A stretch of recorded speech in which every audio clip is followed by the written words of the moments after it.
ನಮ್ಮ ಸಮಾಜದಲ್ಲಿ ತಪ್ಪು ಮಾಡೋರನ್ನ ತಡೆಯೋರೇ ಯಾರು ಇಲ್ವಲ್ಲ.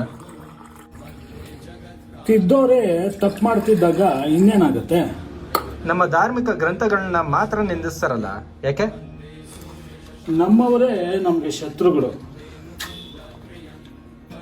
ಬೇರೆ ಧರ್ಮದವ್ರನ್ನ ಅವರ ಗ್ರಂಥಗಳನ್ನ ನಿಂದಿಸ್ಲಿ ನೋಡೋಣ. ಆಗಲ್ಲ. ಪುಕ್ಲು, ಭಯ. ಮಠಗಳಲ್ಲಿ ರಾಜಕೀಯ ಜಾಸ್ತಿ ಆಗ್ತಿದ್ಯಲ್ಲ, ಕಾರಣ ಏನು?